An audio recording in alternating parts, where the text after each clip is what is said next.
here, or as I should say, the big homie, Major Dream. And about a month ago, I started this YouTube channel. And it was like an old channel that I had going on, but I didn't really pay it much attention. And I wanted to start creating more content. And they told me that I couldn't utilize YouTube the way I wanted to unless I got 1,000 people. So I want to say thank you all so much for subscribing, because I got 1,000 subscribers inside of a month. So thank you so much. Thank you for the supporters out there. And my goal is to not just talk about crypto and NFTs, but really also give game. Because it's not necessarily all about crypto news or jumping onto the next token or coin or whatever, or however you want to call it.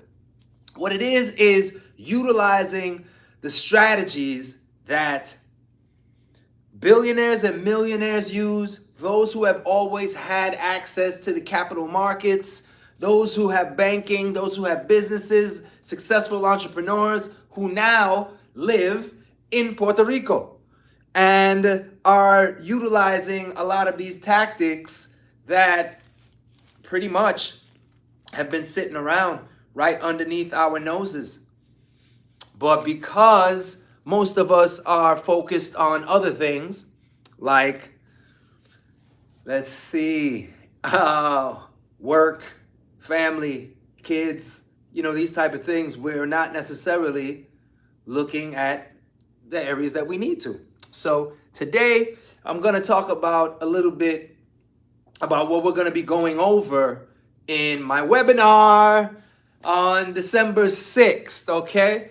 So I'm going to break down this NFT playbook and talk about some of the tools or the tactics that we've learned by living in Puerto Rico.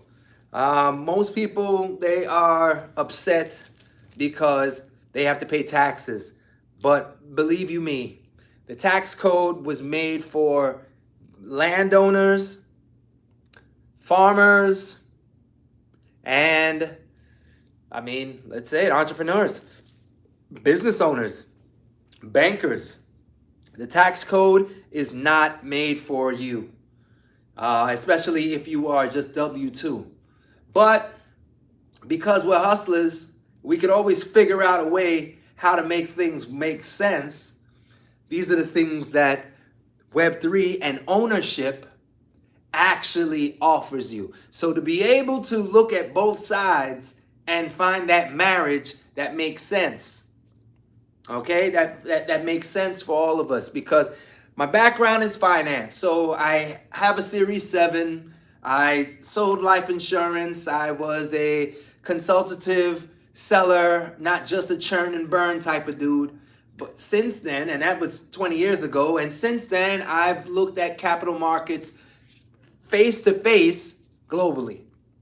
I saw how it works in the Middle East, saw how it works in South America, see how it works in the Caribbean, as well as in the Americas. And I have pieced together the things that make sense, especially when we now have a way to own digitally. So right now, this was stuff that I was kind of going through a little bit earlier on how to use a trust and how to turn your name into one of your LLCs. So if you're earning by that name, you can earn as an LLC. And it can fall right in this whole matrix that we've created right here. All right, and over on this side is the reason why I live in Puerto Rico. The acts. Act 20, Act 22, and Act 60. Those are also IRS declarations that we have to live on the island. Because think about this. The IRS is made for business owners and landowners. Their job is to create a revenue stream for the government to be able to run itself. Simple. We'll help you guys make money, give you guys incentives to make money. We take your taxes and then we give it to the government to spend to do the things for the majority of the people. That's really kind of how it's going.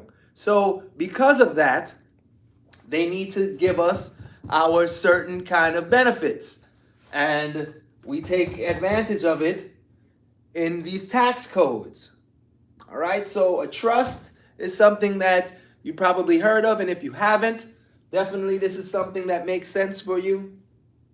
Holding companies are another level of shell and company, more or less like an S corp.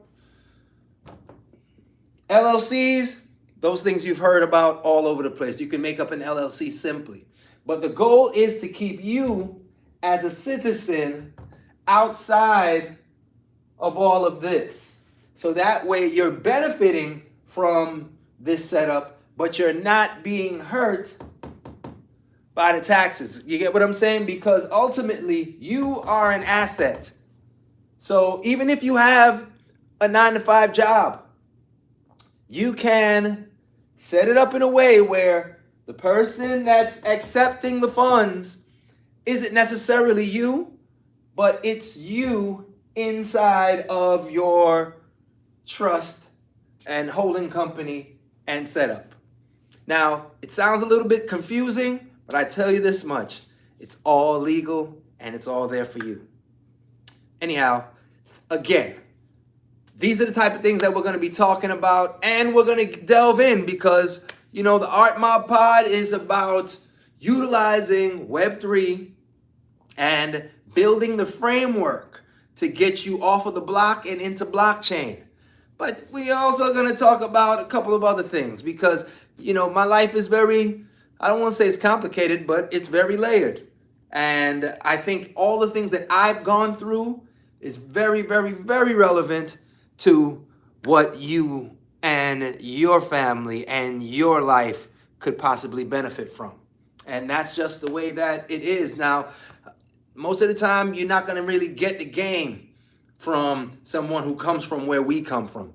But I can tell you this much. If you pay attention and if you really study and become diligent, you can get yourself out of your current situation, build generational wealth, and figure out ways to keep it, store it, grow it, and pass it on.